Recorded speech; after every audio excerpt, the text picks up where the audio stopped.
We're going to kick this section off with The Guardian, and private schools want to opt out of GCSEs, and I'm sure a lot of students want to do that as well. It's very convenient, isn't it? Private schools wanting to opt out of GCSEs, unable to produce results. So Catherine Burblesing, who has the brilliant Michaela School, doesn't she? She's claiming that they just want to get out of it because they're not getting the grades. Right. So what they've done is gone full sort of hippie, and this guy from Latimer private school, which charges 24 grand a year, says, oh, GCSEs confine or stifle students' learning, which is kind of convenient way of getting out of it, and they want to offer their own private courses. And their thing is, look, GCSEs aren't setting students up for the modern world. Her thing is saying, no, you just want to wriggle out of it. And what's surprising to me is how far they've already, these private schools, replaced them with their own assessed courses. And Latimer and I think Bedales want to take it down to just English and maths. So how's that going to work in the job market when you go out and they say, well, I don't have any GCSEs, but here I've got this thing that Latimer made up? Well, you probably just got they'll probably just teach networking with posh people will be every course. Well, actually, that's probably the way to do it. I mean, this is an interesting one, Carey, because, I mean, this guy from Latimer says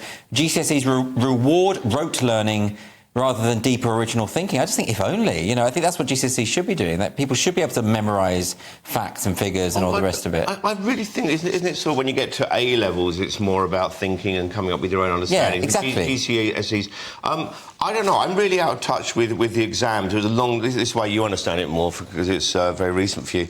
But for me, young. I did... Thank you. I know, it was a compliment.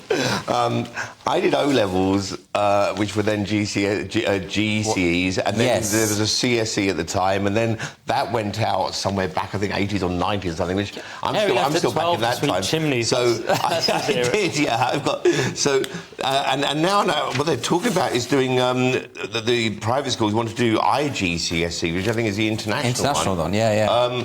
Which I don't know enough about this. I would have thought that makes sense anyway, doesn't it? To have an exam that's internationally recognised. Well, you did O-levels. O-levels were meant to be much harder than GCSEs, from what I understand. That's what I've been told. Everything's gone downhill. Not to me, they weren't. No, exactly, because you're a scholar. Because everyone was smart back then. Now you have grade inflation. The thing is, it'll be a new posh flex. No, I don't even have any GCSEs. Like, you know, you'll be boasting about how few GCSEs you have, because I mean you're ultra posh, and you only did 2 at your massively expensive school. And Catherine Burblesing's point is that actually, because basically the other state schools are catching up. They're doing better, and the private schools don't want that. They want to keep their competitive edge, effectively. Yes, but then they're making this claim that they think the other exams are more worthy, rather but that than say sounds like it's PR. because we're failing against the state schools.